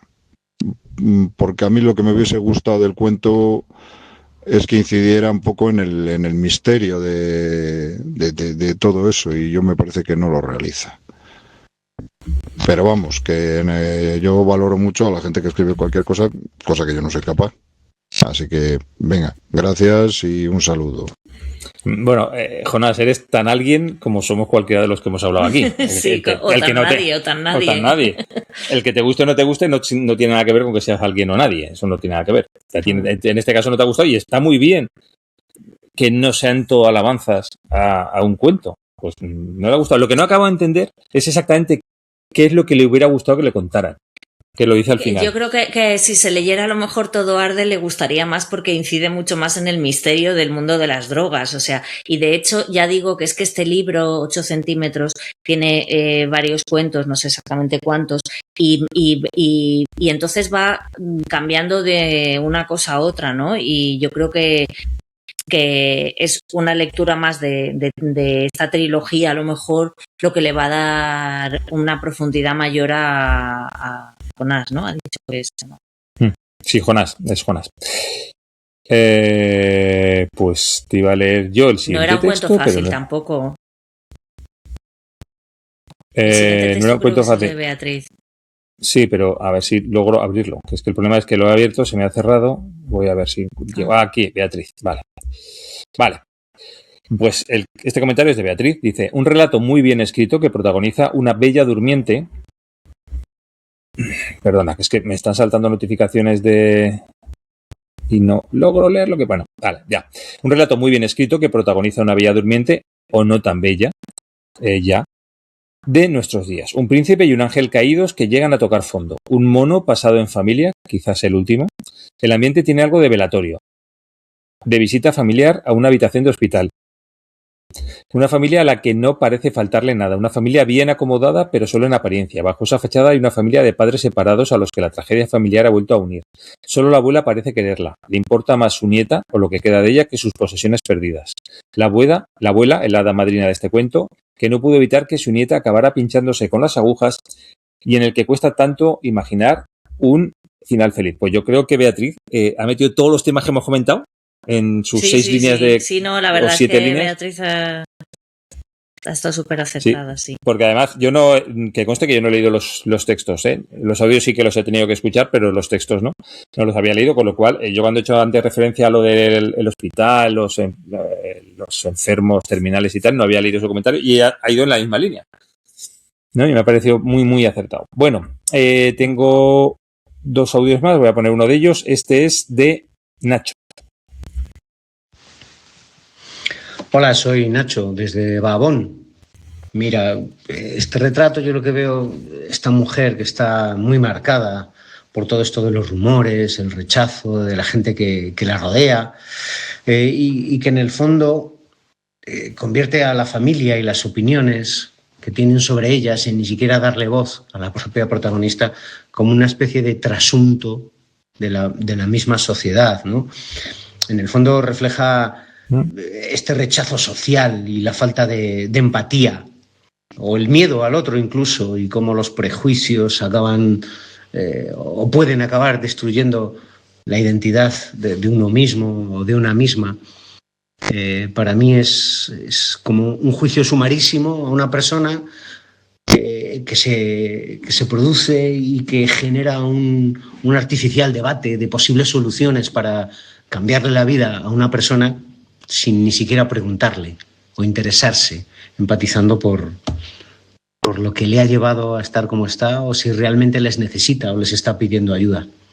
La aíslan y no la escuchan. Pues eso también es una cosa muy interesante, lo que ha dicho Nacho, porque es verdad. Es decir, Sí. porque la voz de ella no la escuchan ellos, la escuchamos nosotros. Ellos escuchan alguna frase entrecortada o alguna interjección o algún monosílabo, pero lo que ella piensa lo escucha el lector, no lo escucha la familia. Y están tomando decisiones y están juzgando y tal sin escuchar realmente lo que está diciendo ella. Y evidentemente sin escucharlo a él tampoco. Sí, que porque sí que ellos lo no conocen. pueden soportar Sí, pero ellos sí lo conocen y ha jugado con los niños. No pueden soportar perderla. O sea, en el fondo es como por amor, no puedo soportar perderte, así que te ato. Es un poco... Ya. O sea, Sí, pues el amor es amor posesivo, un amor posesivo. Fíjate, ahora que dices lo de los niños, no había caído yo. Claro, el hecho de que Nuria en el cuento cite que el príncipe, ¿no?, que es un yonki, haya jugado con los hijos de la familia, es como haber puesto lo más tierno, lo más indefenso, lo más que quieres proteger en manos del monstruo, ¿vale? Como la película de Frankenstein, la escena esta que está en el borde del lago con una margarita, con una niña, pues es un poquito eso también, ¿no? El hacer esa referencia. Siguiente texto, Ana. Marifí de Tordesillas. Relato también escrito que me adentra en el drama haciéndome sentir lo que está pasando la enferma y su familia. Me surgen 2 interrogantes. ¿Por qué existe esa realidad y por qué se permite? Después pienso en la lucha, la desesperanza, el sufrimiento de quien pasa por ese calvario, arrastrando sin piedad a los familiares. El amor, la perseverancia y el no soltar la mano del enfermo, en algunos casos, logra salvarle. ¿Te has dado cuenta que habla de enfermo? Marifí cree en lo... Sí. Bueno, es que es una especie de enfermedad, ¿no? Marifí cree en los finales felices. Sí. Muy bien. No, pero sí me gusta. que estábamos hablando pues de toxicómana, heroinómana, drogadicta, no sé qué, es lo que estábamos, yo por lo menos, yo me echo la culpa a mí mismo, lo que estaba hablando todo el rato y Marifí ha hablado de enferma. Y ha hablado de enferma y lo ha hecho 2 veces, no, o sea, directamente las 2 veces que ha hablado de la protagonista la ha nombrado como enferma, lo cual es también súper interesante porque sí que es cierto que las adicciones al final son enfermedades. Una enfermedad mental, si quieres, o físico-mental, porque no es ni un tipo ni otro. Es una intoxicación que, no sé, es una cosa un poco ahí a caballo. A caballo. Bueno, pero que de hecho, yo no... Esto igual es un comentario de cuñado y yo me lo he inventado y es absolutamente falso, ¿vale? Pero creo que a los policías y tal que están metidos en... O sea, que, ¿cómo se dice? Que se infiltran en redes de tráfico de drogas y tal, para desmontarlas y tal, les dan, o sea, como que les inyectan sustancias para que no se hagan adictos, ¿sabes? Para destruir los mecanismos de adicción. ¿vale? Como para que si en un momento dado tienen que meterse 7 rayas o lo que sea, no acaben siendo adictos precisamente por culpa de eso. Igual me lo acabo de inventar. Hay una película muy buenísima, no sé si de los años 80 o 90 o algo así, Rush se llama, de dos policías que se infiltran en Italia y acaban yonkis perdidos. En aquella época no había todavía inhibidores de la adicción. No sé, yo creo que era... Igual me lo he inventado, ¿eh? Me disculpe el que sepa de estos temas porque a lo mejor me lo he inventado completamente. Bueno, pues el último audio es de Rosa Vicente, ¿vale? También otro minutito, muy corto. Comentario de Rosa Vicente sobre el cuento ¿Pero quién va a querer ir con ella? De Nuria Barrios. Es una triste historia sobre los estragos que causa la droga, la anulación de una hija, nieta, hermana, sobrina, que es capaz de robar a la familia, mentir, prostituirse, para conseguir una dosis que la saque del mono, a sabiendas que es una tortura que la tiene atrapada. Habla del amor incondicional a su novio, sumido en el mismo infierno que ella, los dos anulados por el poder de la adicción. Los estragos que causó en los años 80.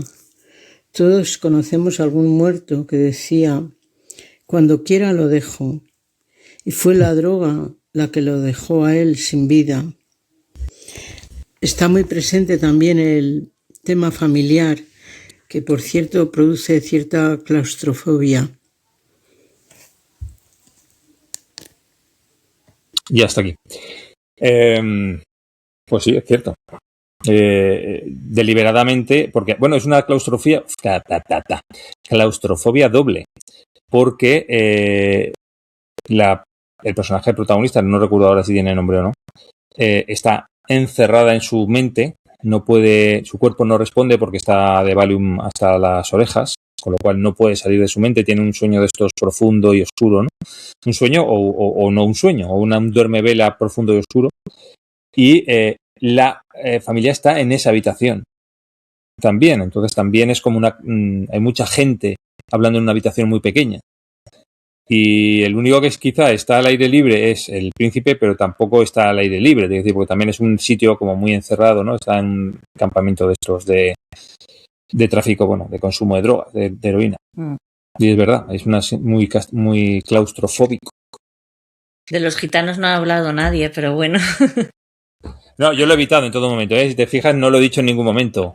Yo he hablado de campamentos de la gitana que vende drogas, que también es un elemento un poco de cuento o algo así, ¿no? Sí. Como la que echa la Buenaventura o algo así, pues aquí es la que vende drogas.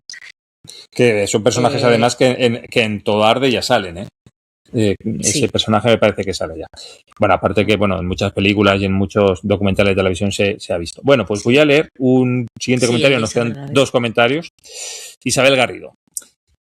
El relato es duro como también son ciertas circunstancias de las personas que padecen esta y otras adicciones. Me ha gustado cómo está escrito y cómo va desgranando un problema particular, pero que también lo es de la sociedad. La droga le había quitado la libertad de decisión poco a poco, como el mar atrapa la arena sin hacer ruido. Qué bonito.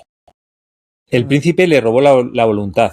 Se convirtió en una obsesión mutua. Él se aprovechaba de su dinero para la droga y ella no sabía si era amor, miedo o dependencia. Llegó el momento en que nadie supo distinguir si ella no quería curarse o si ya no podía encontrar el camino de regreso. Lo más cruel de cierta adicción no es solo cómo destruye a quien la padece, sino cómo deja a la familia mirando desde la orilla, con las manos extendidas sin saber si salvar o esperar, o simplemente no hundirse también. La familia a veces no sabe cómo rescatar a alguien que se está ahogando por dentro.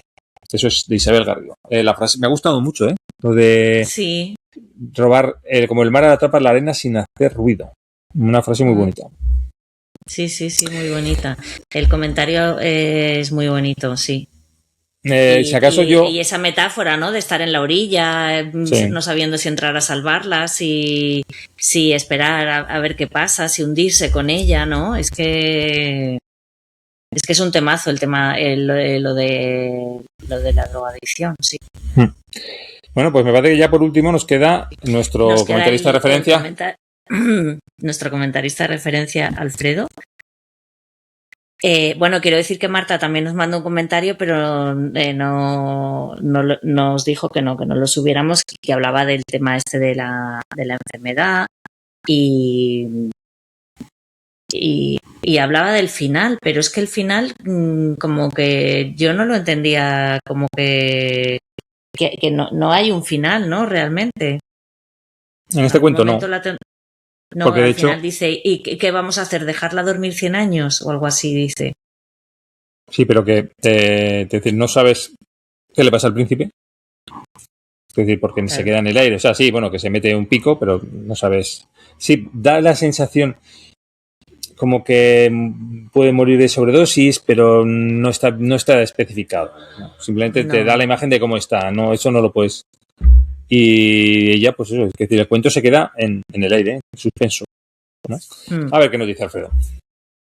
El cuento de Nuria Barrios es un relato muy duro que nos habla de una pareja de toxicómanos a los que llama, en un símil con una connotación terriblemente trágica, el príncipe y la bella durmiente, como en el cuento infantil, pero en el caso del cuento de Nuria nada está adulcorado.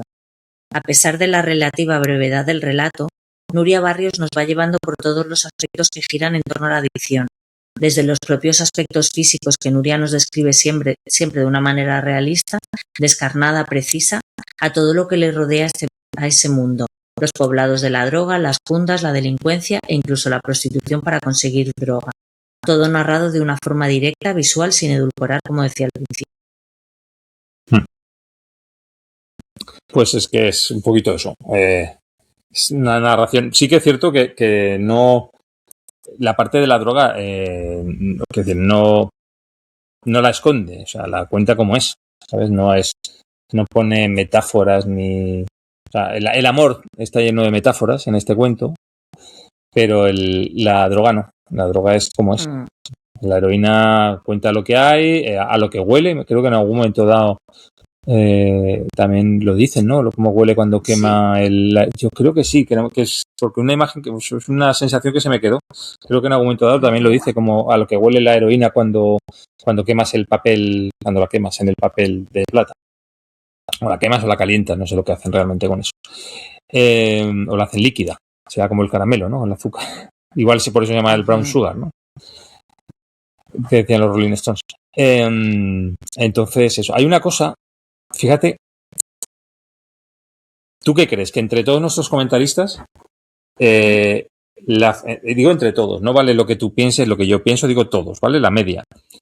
¿La familia sale bien parada o mal? La familia mal, más bien, pero bueno, o no. Yo creo que salvo alguno que ha dicho que no empatizaba, yo creo que han empatizado un poco más con esa situación de... Lo que te iba a decir yo creo que pese a cómo está escrito el cuento, porque a mí me ha pasado lo contrario, yo empatizaba más con ella, ¿sabes? Porque al final es la que no es la protagonista, pero no puede hablar, no puede opinar, no puede decidir, no puede hacer lo que quiere. Sin embargo, yo creo que casi todos nuestros comentaristas han tendido a ponerse en lugar de la familia, en el sentido de, fíjate tú, pues estamos perdiendo una hija, una nieta, un no sé qué, tal, no sé cuántas, no, a ponerse en el lugar de la familia.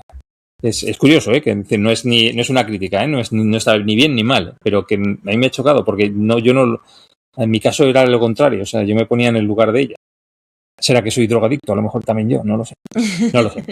No, pero sí que eso me ha chocado. Ahora que estaba escuchando a Alfredo lo iba pensando. Bueno, Alfredo, te iba escuchando a ti las palabras de Alfredo. Bueno, hemos tenido bastante éxito con este cuento. Ya vemos el siguiente... Muchísimas gracias a Mar de Incertidumbres y, por supuesto, a Alfredo también por el super comentario. Además, me ha dicho Marta que han estado han estado muchas horas hablando de este cuento, que han hablado muchísimo de él, que les ha removido mucho y, bueno, pues me alegro porque es un cuento... Es verdad que en este libro hay otros cuentos que igual a ti te hubiera gustado más otro cuento para no volver a tratar el tema de la droga, pero a mí este es el que se me ha quedado grabado y el que he leído varias veces a lo largo desde el año 2015 que salió este libro, lo he leído varias veces y tal. Entonces, bueno. Bueno, pues no sé, como nuestro próximo episodio será julio veraniego, me imagino, no sé si tenemos cuento para julio o no vamos a tener cuento o... ¿Te lo tienes que pensar? Pues sí, lo tengo que pensar. Es que no, porque te dije ayer, ¿no quieres tú decir algún cuento tal? Y la verdad es que no lo he pensado. Y entonces, porque hay uno que quiero, pero es que si este es duro, el que quiero es mucho más duro. Entonces no quiero en verano, no sé, acaso ese lo dejamos para llorar en noviembre. Vale. Bueno, pues tienes 10 minutos para pensarte, ¿no? Hasta que acabemos de grabar.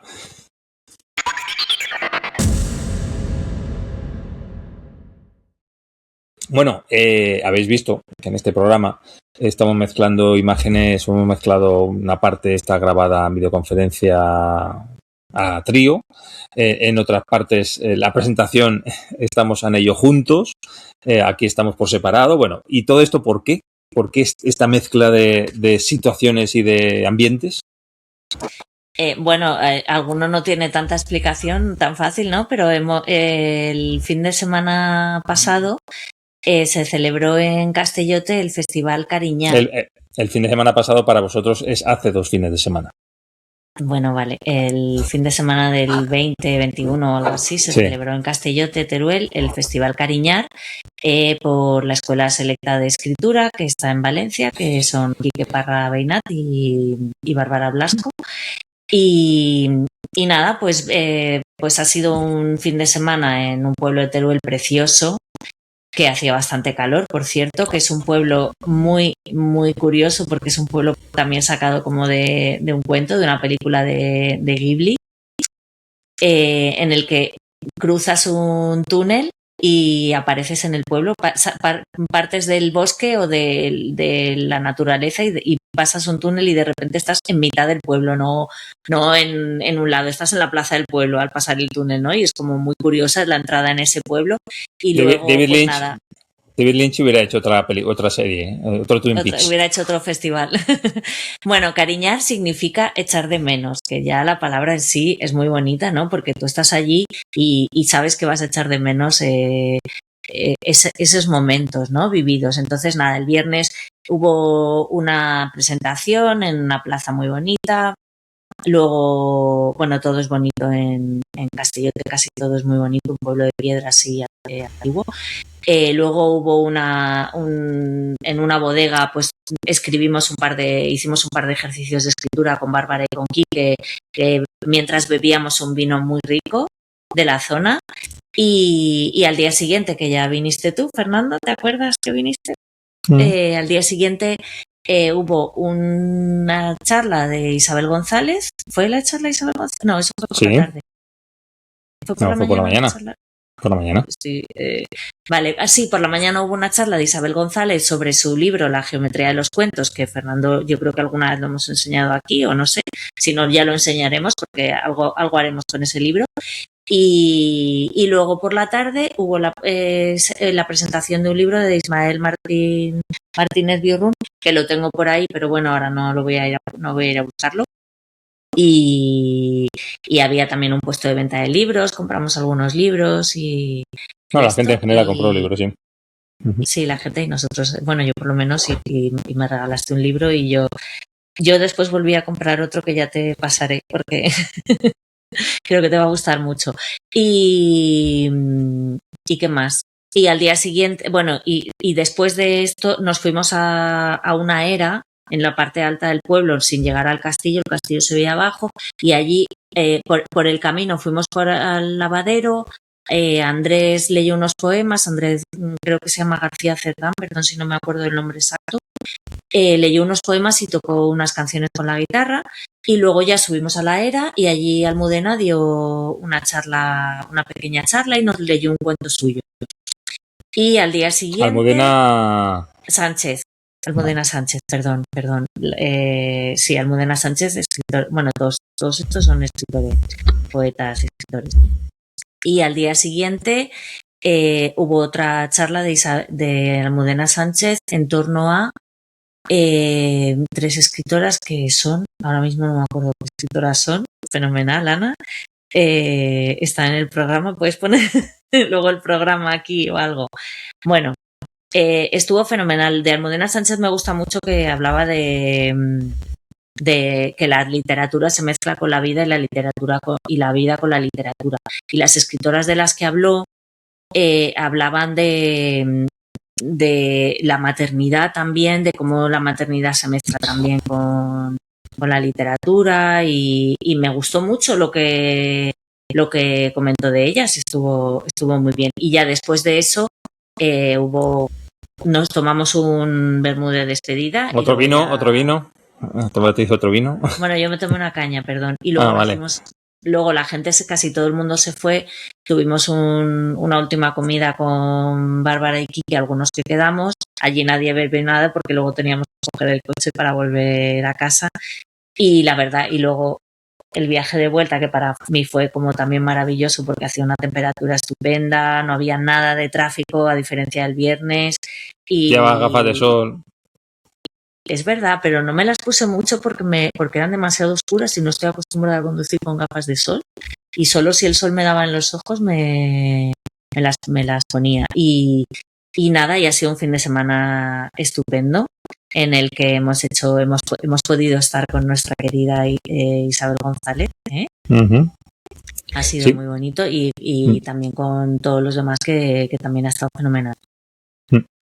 Voy a poner un pequeño vídeo con cosas, fotos y cosas y tal para que veáis y para que el año que viene os apuntéis porque imagino que será el mismo sitio, que lo volverán a hacer en Castellote. No sé la fecha, no sabemos la fecha ni nada, pero lo lógico es que sea también en el mismo sitio.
Bueno, episodio 90.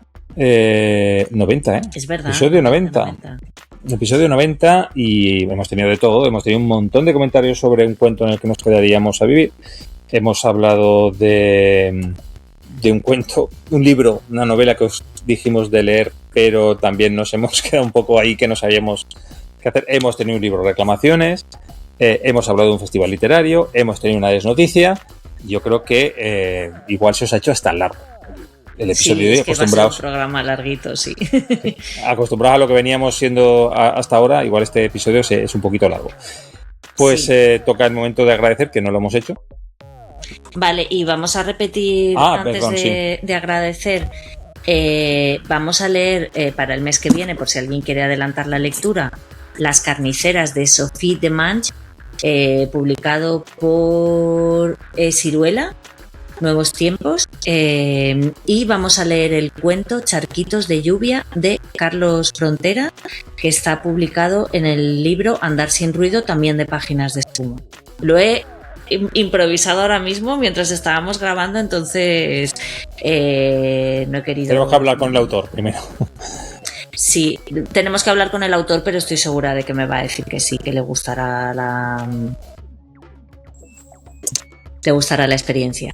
Y además le hemos tenido en nuestro programa también, o sea que bien. Y ya despedida y cierre.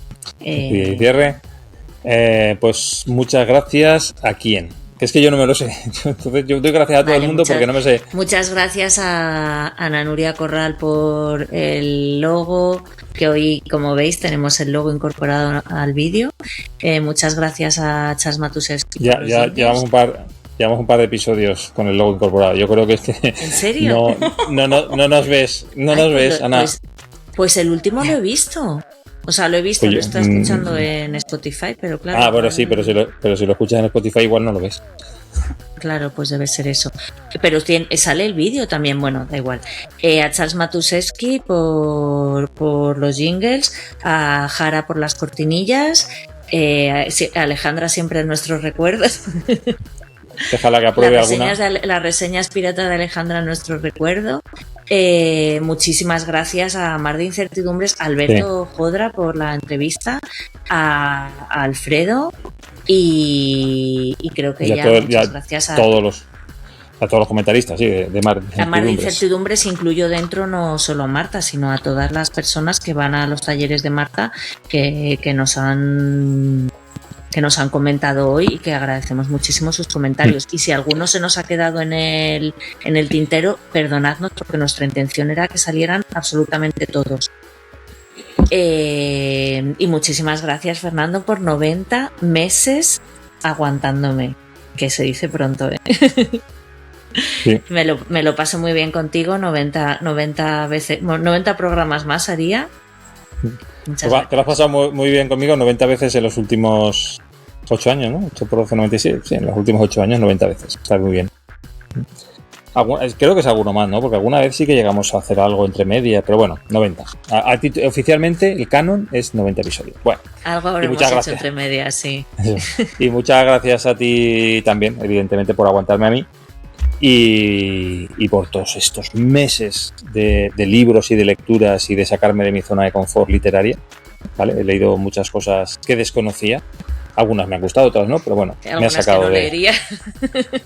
Algunas que no leería, no creas, ¿eh? A ver, no, si no me las propones tú, si no me las propones tú, no las hubiera leído, eso es cierto. Muchas veces proponemos a ciegas y no sabemos si nos va a gustar o no nos va a gustar. Como pasó este mes, por ejemplo. Pero vamos, que pues eso, que muchas gracias por todo eso. Toca cerrar libro, ¿no? ¿Tienes alguno por ahí? Yo he cogido hoy un libro de ultraderecha. ¿Qué te parece? Me he cogido la ultraderecha más. Un poco más para que se vea. Esto creo que es por los 8 centímetros. 8 centímetros del tacón. Del libro. Yo me he cogido un libro de ultraderecha. El diccionario francés-español de Vox. Francés. Por eso has pronunciado también algo que has pronunciado en francés. Tú has dicho Perrault, te iba a decir, se dirá pegó, pero bueno, no he querido corregirte. ¿Sabes? Bueno, Ana. Tierra libre a salir. Adiós.